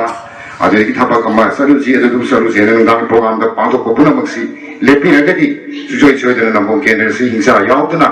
यामना शांति लेना इलेक्शन रिजल्ट तो फंगबंग ngani हाइबसी जान हुनबता अदो बगा सिक्से कोई वोट का मरी लेने ना पैसा लौबा नत्रगन पीबा मसी कोई आयना सुया दे हारी अदुगा कोई खुदंग मसु अदु मसी खमे अदो काकागे मोटदि मसी की मतंग दा पैसा लौबा नत्रग सक्सा हजाना बसिंग बस हजाना बन चिंबा थबक सिंग से मसी फाइयेना खंदीब्रा नत्रग फतेना खंदीब्रा मसी कमाइन तो होनी काकाई वाखलो दे मसी की वाफन सिदि आई सामयावना सुपाम पाम जते तसेंगा पैसा लौरोगा सही मंगा की आई रातु थोपीबा अदिंग सिना करिगुंबा ओपम खरदेगी सिना हाक्सी तोबिरदोनी जुममा को पिरानी अदु तौरनी हाइबा ओइदबा तेलबा मतम हाइदे सही मंगा सदि सुंगाई हाइदरगा था अमक निमित खरन निदं गाइसबा मतमदा मखन कया की पोवेगदा तौदुना प्रजासिंबु हुंदुना पुननबगी आराबा मोंगदा एकोई प्रजासिंबु वोट लाना थादनबगी हे सनबी बोइदना लागिबसी याई मखै एकोई देबिरिबा कोई प्रजा वोटर खुदिमंगना असिगुंबा अफम सिंगसनी लापना लेमिननाबा कोई लैंग्वेज रेडियो लोकताक की माइकई पांथोक पीलीबा सिगुंबा मास कैंपेन की सरुगमोइना मैं पुनम ज्ञान तामिनरसी यारी मकई एक्सा हजानाबा पैसा नुसा लौबा अदगी मरी लेनबा पोसैसिंग आइकोई इलेक्शन की आइकोई मा कैंडिडेट सिंग पिरपा मा एजेंसी सिंग पिरपा पॉलिसी मकई यारी मकई लौरोइसी आइबो अफम से थंजकी yang pada waktu kakana thambe ikoi gi lamdam seda sugumba mioi masing thingam dana leirabu matam da ikoi gi afaba lenga kamala akanda ikoi gi manipur asibu phajaba mong da ngapi sembe gedori bani afaba lenga kaitrabadi ikoi gi tunggi mirul sing yamna phibam sokna lehodori bani maramazna masi khangminaraga mama mapa ba ikoi punumakna sepu phire pama lomi ne mathok tai election maya tha amani waringi matam da ikoi na मखोई की ताता पंथर गुमसी आइकोई थामोई नुंदा असेंबा अचुंबा मसक थोप मियोई दो खलमिनसी हाइबो अफम से थमजरी अदु कानो PV निंगलेबा candidate से अदुम थामोई नुंदा दे अदुम लाइबिरंगनी लाइबिरबो candidate से दा आइकोइना तौहननिंगबा मांगोनदा मासिम तंगे तौहनिंगी सि तौरगदि मंगोन वोट पिनिंगी काना हाइबा अदुमबा करी तौहनिबो गाति लाइगा अकोई नमो केंद्र से कोई म्याम से हेन खंगरबा अवापति याम लेगरे अदुबो मसी साइड अमकतगिनी हाय म्याम लाना लोकिगनी म्याम पुनमंगी हेन खंगिरबनी नबो केंद्र से हुजी लाकदरिबा कोई 2020 की इलेक्शन असिददि अइकोई म्याम हेन अइकोई न पामनरबा अदुबोमबा करी हाइबा तारे लाइक लाइसु हाइबा अइकोई केंद्र से की हाय खतंग हाइबोदा मसाना खंगना पोरगदबा तौरगदबा अदुबोमबा कैंडिडेट अमदा अइकोई पोट थादबा पामजै जुगै सोयदन थाजगनी हाइबा कैंडिडेट सिंग अदुदि अखोई पंजरुबगी तंजादुदी ngasi matang si sadrabani अखोई नमों केंद्रदि अवातदि यामना लेगरे अदुबो तेलबा मतम सिदा लाकदे इलेक्शन सिग सुजोय सोयदना अखोई निंगजरिबा कैंडिडेट सिना माइ पाको ओरगदि अखोई कैंडिडेट अवात लेतनबा बिकान होनजगे अमदि अखोई केंद्र सिगी सिजरबा पाइपुन अमनसु अखोई नायरसु हाइरबा मगन हजे अखोई केंद्र की ओइनदि कैंडिडेट अनि खक्तनि अनि दे असिदगी kan bane hena pharge haibadu miyam na ju hena khangna birangani apam boromda bothada minasi haibo pham thamjarga ekhamje Territory Chief Electoral Office Manipur ga khusam nazarga radio loktak na luxury mass media awareness campaign si mari lainana wakon kara thambira ba ka hanga le tera thawche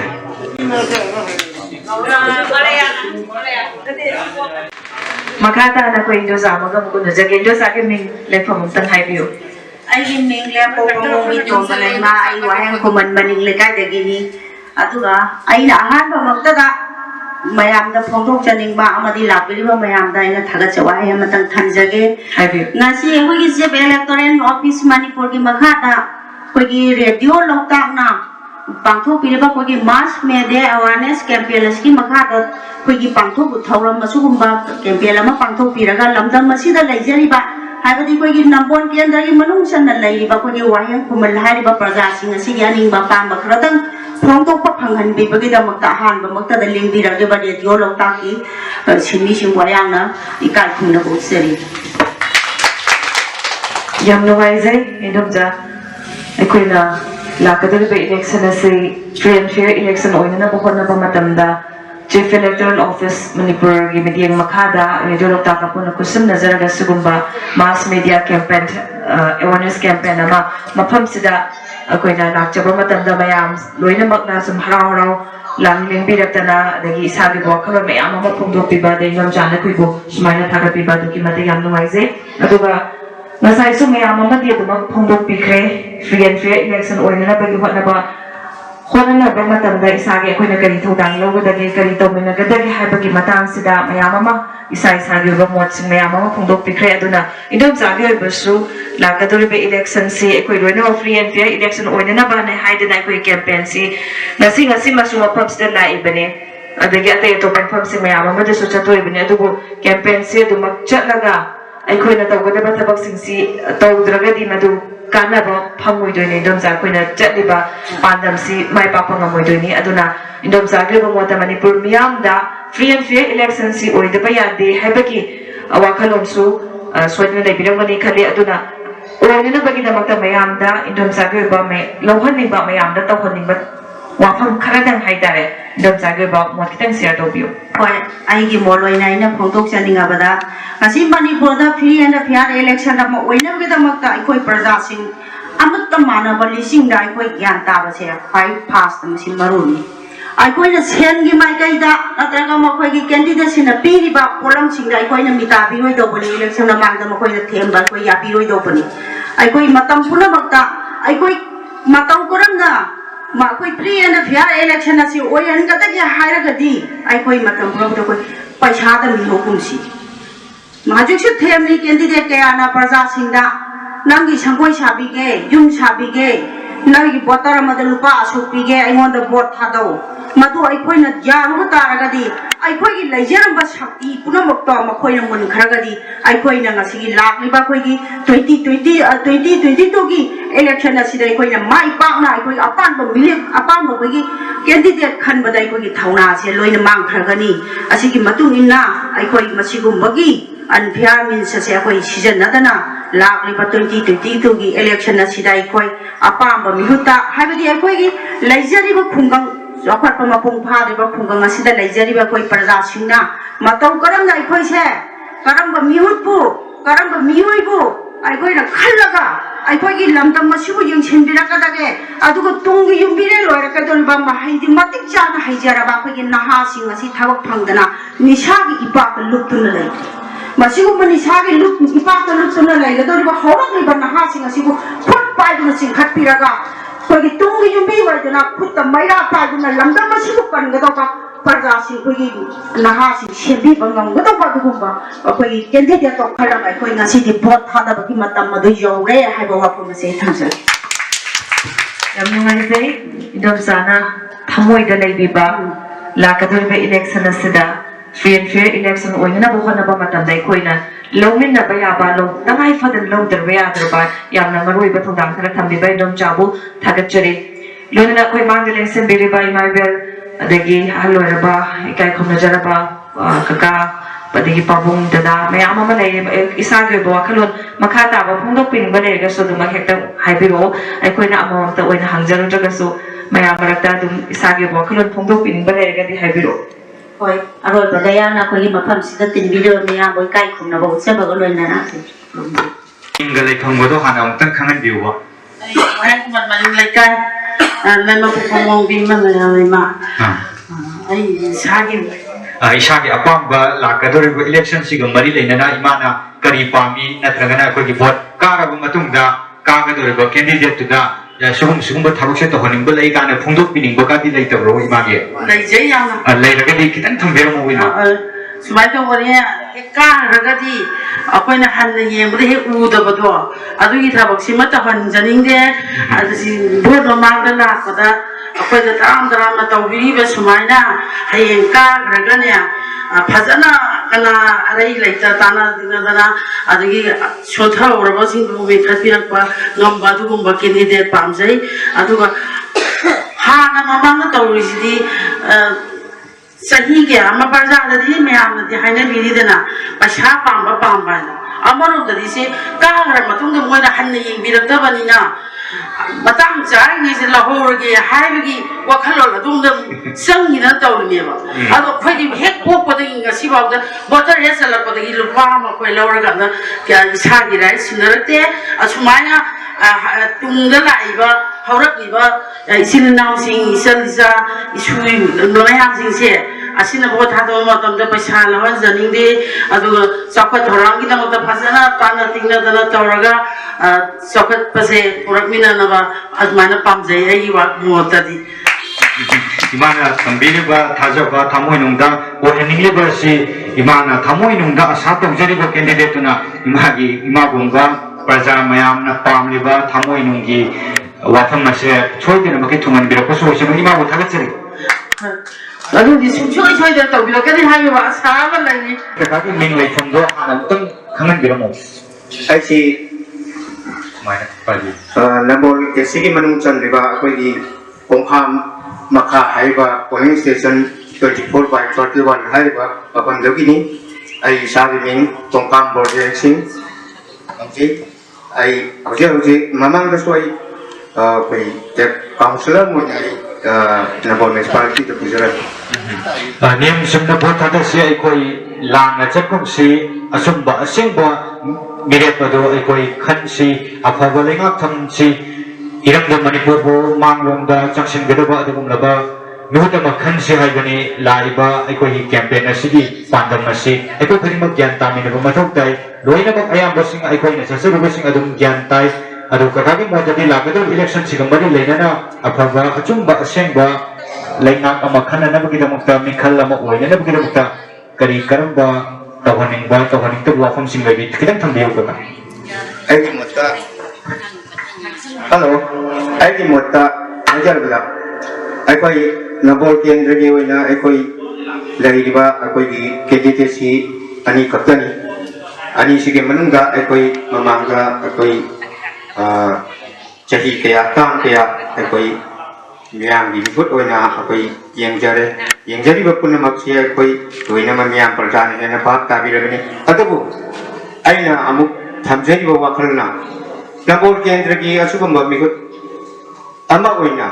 अखोइना खनगदरिबसी करम तामफम करम जगह जा अखोई की प्रजा सिंह की ओइबा हक लेबगे हाइबसे अखोई इलेक्शन मतम दता अखोई प्रजा सिंह सिगे ओइबा हक अखोई फंगजब मतम असिगम तंजा सिदा अखोइना नबोल केंद्र सिबु चाफटपा अमदी अचि केंद्र हपोसी के मनुंगा अखोई की मगजन थांब केंद्र मा अखोइना ओहेंदे हाइगदी अखोई प्रजा सिंह की ओइबा अखोई वाखलोंदा यामना ज्ञान ताबा मा अखोई चंगी बोट में आता आई हजी ममांगसु फोंदोक इबिबो कयामम लेरी बोट में आयो चलाबा मतमदा अखोई पछापीगे नयमने के छाबीगे अदिगे नंदी अतुगुमा थबक तोबिगे अदा तोबिगे हाइबो कोचिंग से अखोई सही मरी मखाई हेला अब फवा सुमने की थाम खतनाई लेगासी अखोई सही मंगा मनगा इलेक्शन तौसे ममांगी सही मरी मखाई मंगा हनिंग सित लेरिबा मतम सिददी अखोई प्रजा सिंह युमथों खुदिंग मत चंगलगा अखोई अवार पासिंग येंचनबेगे हाइबगे वाखलोन अमत थबिरखिदबा अदबो हौजिक इलेक्शन में आयो चला कांदा मियाम की सेवा तौबा पांबा सासनरगा मियाम नुसिबा सारगा तौरिबा अखोई की कैंडिडेट मियाम सिंह से अखोई नबोल केंद्र की तनतना केंद्र हुकुसिदा लेरिबा कैंडिडेट खुदिमक्ता आई अवेयरनेस अमोइना आई हाजनिंगे मतम लेबि फिबिकता प्रजादा लीडरशिप सिगा ख्वाइदगी नक्नरकांदा लेखाई लमदम नसी अखोई केंद्र से सौखटपा ओरकदोरिबनी अदुना मतम मतम की वाखलोंदा अखोई सिबु प्रजा सिंह सिबु मखोई ललोन पोट ओइना थिपा तब मोइबा खनबगी वाखलोन असि थमनजनिंगे अदुगा अखोई नबोर केंद्र नतना केंद्र हुकुसी अखोई करिगमदा सिगुंबगी ताजा सिदस्ता अखोई सिमबगी वाखलोन सिदा सुम हिंगबा तारगदी अखोई मैते हैबा प्रोक्सिबवा मणिपुर की मुख्य याबगी असुगुंबवा चौकत ताजा मा हैबतो लाबगनी मरमदुना अखोई अफम खुदिंगमत नबोर केंद्र खतकी नतना केंद्र हुकुसी की लेगिरिबा अखोई प्रजा अखोई सिंदा अमदी अखोई हंदक प्रजा सिंगी मिहुकि हायना थोपिरइबा कैंडिडेट खुदिंगमत अयगी वाखलोंदगी मखोइना ममा लेबा मरमदम मचन मचा मसा मसु सिंगु नुसिबिरगदी अखोई सिगुंबा अखोई ठिका की टाइपता अखोई प्रजा सिंह मखोई ठिका की पोषक उबकी वाखलोन से थादोपिरगा थमोई सिंगना ममा मचानी मचन मचेनी हाइबगी नुसिबा वाखलोन दु थंबिरगदा मियांगी मिहुत ओइबियु हाइबा वाइ से आई थमजन खरेचे ककाई मिंग लेफम ममतंग हान हाइबियो आइगी आइहा नबोल कबुक सिंह आइबदी नबोल एसिगी 24/38 आइरिबा कबुक सिंह पोलिंग स्टेशन लसदगी लाक्सेबनी कका हुजिक्सी इलेक्शन से कुइद्रे अदुम इलेक्शन ग मरि लेना अदुम खरा लांगबगी मखोल से अदुम अखोई तानारबनी अदु ककाना दे लाकदोर इलेक्शन से ग मरि लेना मिखल से दा करमबा मिहुत से खनम तंदा करमबा मागे दे येंगा ग मिहुत से खनबि दोनोगा हाइदि पैसा याम पाइबो नुपादो खनदोरिब्रा करी मगुन दे येंगा ग खनबि दोनो कितन थंबियो याम सुमे ngasi radio loktamna asigum level lakadoriba tarani thoisuba assembly election ge roinana public singi comment loba lakpa sida ayaki mota ayi pamjaba kudon kradang aija batare ai telamna thamjage ai khoi miyoi bana haibadi lakadoriba 2012 ta tawgadoriba asigum laba tarani thoisuba assembly election asi India gummadadi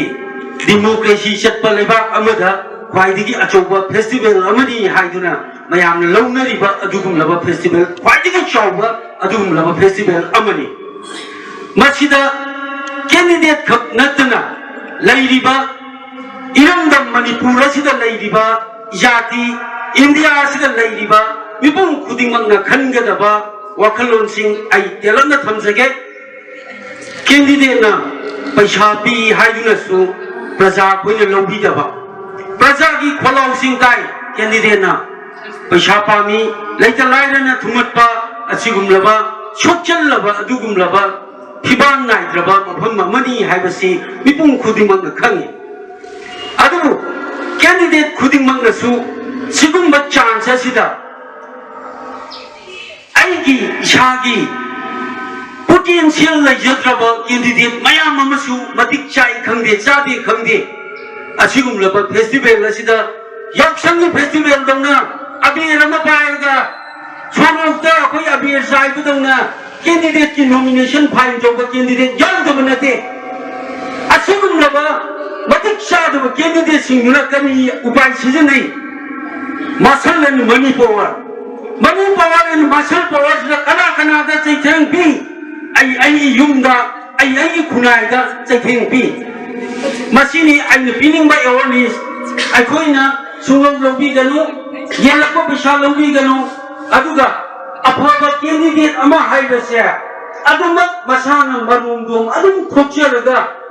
tangang ba tarang ba thawan ni chakuina lahin ba adum laba namun kenjogi adum laba 2000 lakadam ba 22 gi Hajik laiba February kita pangjuk ke dalam election saya terani tuai suba election sila sigumba terang bertawan misaki candidate amat putok siai bawa fam masih tham jage thank you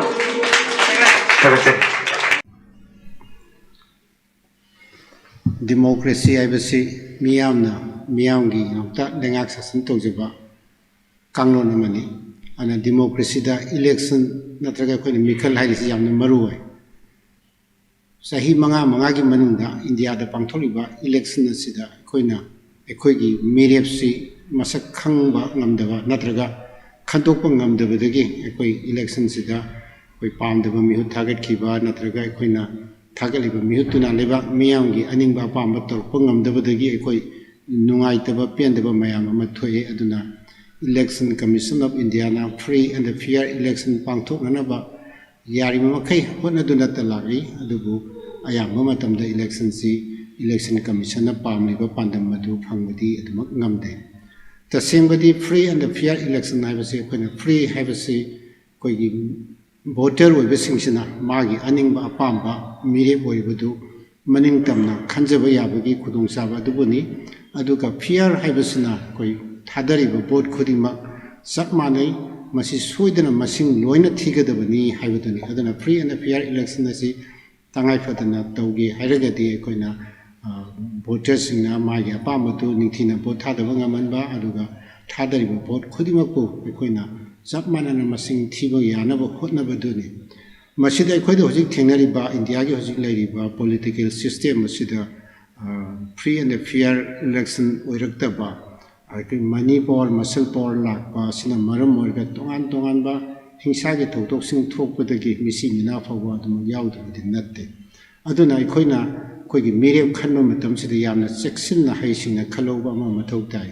मरमदि अखोइगी मिरेब ओइगदरिबा मियोय अदु कोइ लैबाक असिदा चटनरिबा लो सेमबदा सरुक यागदबा चौ अखोइगी यामना थौदांग यामना लैबा मसागी responsibility यावमी ओइगदबनी अदुना मदुगुम खनबाइसि इराइ लाइदे अदुबो अखोइना चेक्सिल हौदबसि हौगिबा सही क्यासि दुमक लाक्तुना ला अखोइ लैरक्ले मसिदा अखोइना मियामदा appeal तौजनिंगबदि अखोइना election दा अखोइना vote थादबा हाइना थादरिसि कोइ खुदम ओइना हाइबदा अखोइना तोंगदोरिबा aeroplane अदुगी pilot अदु अखोइना मसक खंगतोक्तना मसक खंगदना पाइलट तुना अखोइदा पीरिबा ऑफर दुदि येंगागा अखोइना भोट थादबगुमनि खुदम ओइना हाइबदा पाइलट अनिना अखोइदा ऑफर से अमना आईडी इंटरनेशनल नॉर्म्स दा आई अदुमक पाइलट ओइना कनो प्लेन सी थौगनी अदुगा अतोपा पाइलट अमना आईसी बिजनेस क्लास दा नंगबु तोंगनगनी हाइन ऑफर पीबदनी मिपुम खुदिमंगना बिजनेस क्लास दा तोंगु पामी नुआइना सनिंगी मरमदना मखोइना बिजनेस क्लास दा ऑफर तौबा पाइलट तुना थौबा प्लेन दा तोंगनी हाइदना मखोइ खुदिमंगना मंगोंदा खुदोंग चाबा पी अदुबु पाइलट तुदी प्लेन थौबा हाइतबा पाइलट ओरमलगदि अखोइ क्रैश तौबा मसाना ताबने अदुना अखोइना अखोइगी खनगदब मिहुतुना अखोइगी लॉ मेकिंग बॉडी दा सरुक यारगदोरिने हाबिसे अखोइ हामदा काउदबा चुमी अदुगा लॉ मेकिंग प्रोसेस दा माना सरुक यारो बाइबसी लॉ मखंद्रगसु लॉ सेमनबा पुथोइबा मसाकसिंग अदु नैनरगा मदु खनरगा मदुदा डिबेट सरुक याबा मंगम मीमा ओइगदबने अना मसी खनबसिदैदा अखोइदा होजी थेंगरिबा खुदोंग चादबसी तोंगान मरम मयाम अमा लै मरमसिंग अदुगी मनुंगदा अखोइदा करी हेबा तारे अखोइ अनड्यू एडवांटेज हाइगद्रा अनड्यू इन्फ्लुएंस हाइगद्रा अखोइदा से आई अदुगी पॉलिटिकल पार्टी दुनी अदुना आईगी पार्टी ने थादोपा कैंडिडेट असी फगेरा फरोइरा आईदी कैंडिडेट दुना वोट पीदबा यादे हाइबा वखलोन अमा अनि सुबदना अखोइ जी धर्म पुल्ली लाइनिंग चप मानै अदुना आईदी मंगोन वोट थादनी अदुगा अमना अखोइ कांगलोप अमतनी अखोइ जाति अमतनी आई मंगोन वोट थादनी हाइबा मा अदगी अखोइ मागा अखोइ लोन तिनबा कांगबुनी अखोइ मंगोन वोट थादनी हाइबना चिंबा तोंगान बा अखोइदा अनड्यू इन्फ्लुएंस मयाम अमा यावरे सिगी मथक्ता अखोइगी सेल पीरगा केहल्लगा अदगी दमका तोरगा वोट थादनसु यावरे अदुना मसिगुम मयाम असी अखोइ थिंगनब होनबा अमा चंगी अदुगा अतोपा अमना अखोइदा bonded influence to by कोई तंगाई फदना मागी मरन सोक्सेलुरे मंगोंदा थबक हाबनबा पैसा पिसिलुरे मादी मरी मतानी आइगी तिन्नबनी हाइबना सिंबा मयाम अमाना मरम ओरगा भोट पीबा मिसुदुमक याउदबा नते अदुना सिगुम्बा मयामसी अखोइना तुओगा भोट से कोई नियम चुमना कांगोन चुमना कोई पीननबा होनबा मथौ तारे मसिगिदमक्ता अखोइना भोटरसिंगसिदा अवेयरनेस पीबा अमा याम तंगाई फदे हजिकी मतमसिदा चनरिबा पोटसी कोइगी पॉलिटिकल सिस्टम असना मरम ओरगा कोइगी लेंगाक पाइबसिंगसिना लेबाक मियाम असि मतम चुपदा कोइ लाइरबा खुदोंचादबा पांबै लेत्रबा मी मदुम ओहले adana machine maram moraga election gi matamda mangonda voter sing aduda sel pige thau hapige natraga tongan tongan ma khudong chaba kaya ma haijelaga mangonda kuina vote nina matamda ma phangi masi thoktana bai koina honaba ma changi hojik hojik mak koi manipur da sanari ba system ji election gi schedule lokthok khibada ngairi adu schedule lokthok tringeda koi candidate winning ba mioi kaya amati masing tingam da ba pesa haiba tare a few crores crossa to giba dum yawe adu election commission gi matung ina di candidate ama hek woina na ban nomination file tawdringi ma mangna sinagi ba pesa du di magi election expenditure ta hapta banina mamang da tawgiba mayam du kaya yamna tingrabagi hebsi kana matana election commission na thaga agency matana thijanabagi kudong chawa su laiti on the nomination file to hebsi su election gi notification thokri babudi nomination file to yadri banina election gi schedule lekro babuda hoji babuda koina mere winning basing asina sinariba ogi khosa toriba mayam do election gi hisab ta yawda banina election commission na piriba handa khara nauna hapkalaga koi ceiling of expenditure pa lakh kunipan adugi manungda masing thibada yawodo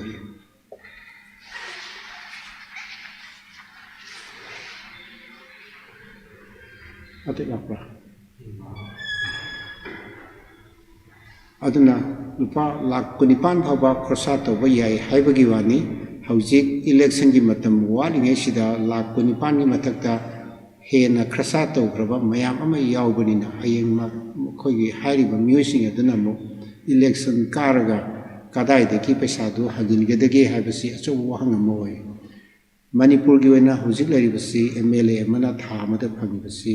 lupa lakh ani ga khari henba khaktani aduna sahi manga sida mana phangba yawsi lupa koti ani khara ma hengani ana hairiba koti ani khara henba senpham adu khak hanggadaba mioi amana lupa koti kaya ma khosa tapthukhragadi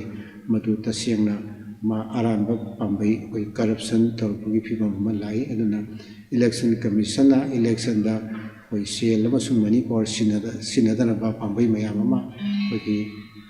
tongan tongan haiba tare expenditure observer na chingba hapaga hoti honari aduna masigum basi koi thingna ba honaba dai koi miyam ge soba thuda amati yawre tasembati election da koina nataba pambai sinanaba thingnanaba tongan tongan ba pambai mayam ma tawbi ai madu ahamda koina election commission na magi laukthokri ba koi model call of conduct si tasengna ningthi na nga na satna ba honaba ma changi masi nga na satpa haibasi koi election commission da soba daita amalai election commission na masi thabak ta ningthi non tho anba ma mathau tai aduga mathangda koi media gi so role ma lai media na masida mising kai nai daba achumba pau phungna ba honaba mathau tai aduga ahum subada koi law enforcing agency wena magi state chingi laibasing aduna ningthina koi election commission gi code of conduct si katai bawa nga na political parties singna aduga me oibasingna chatlibage haibu yenghen ba ma changi ana masi ningthina matam chana yengin biragadi koi election commission na honari ba free and fair election da khara sumateng pandani aduga atopa amana koi ki india gi koi legal system asina election ge mari leina ba koi gi case mayam ma matam sana sana loisin biraga koi election da aran ba tobusing asi yamna thuna cherak phangana ba hona ba matau tai maramdi election da aran ba tawgiba mayam du koi gi madu election gi process tu logi badagi na mathangi election ama yorokti bhabu da case loisin bangam da bana thaka loisin laga su sahi du loiram nai da loisin pa kuda mana manipur da assembly constituency ani gi election ge mari lena na court ta thengna ba case tu koi sahi tam loiram nai da case tu gi rai lak panina madu koi da election gi case tu gi kana pamji yam leitaba dam na tawi aduna candidate winning ba oiriba singsina aranba pambai tawda ninghan na da ba masu yawe aduna masu thoktana ba koi mayam changna khona mina ba aduga legal system asi su khajitang ma pangan ka khalan ba ma koi matok ta pra hina thamjani aduga khoina atopa ma yam na maru resi criminalization of politics sai india da yam kanna ajiu simak tawri ba pone aduna criminal case चेनब मैम अखोना election candidate थोलपद लोन अथिंबदी लेतबदीना candidate यावरई election commission of India candidate मागी करी है क्रिमिनल केस वेबसाइट अपलोड तौगदबनी है इंस्ट्रक्शन मैम पीरी मैम अखोना मिहुत चखीगदब मयोदू क्रिमिनल केस लेब्रा मान तालिबा मान पाइब सेल से कदाइदगिनो येंब मथौ ताई अदुना सुपना येंबदा अखोना फ्री एंड फेयर इलेक्शन तौगे हारगदी कोई क्रिमिनलाइजेशन ऑफ पॉलिटिक्स तो पम चंगी कोई लोकल मीडिया दा कोई पाव फोंग मतमदा कोई सेंगना चुंब पाव फोंगना बहोनबा मथौ ताई अदुगा लॉ एनफोर्सिंग एजेंसी सिंगसिना कोई यामना चुमना कोई इलेक्शन की मॉडल कोड ऑफ कंडक्ट थुगाइरुपा काहिलपा मधु ngaktebasing adu thuna sarakpina bonaba adu election commission of india na so moina piriba model kodo conduct adu nithina enforce tongna bonaba mathoktai adu ga election na mari lena casing asi matam chana chana losin bedana koi election de tawdiba aran bising adu sarak phana lagade koi free and fair election se ta khargi ma khaidi mating pa mangam gani haina adu mana thamjai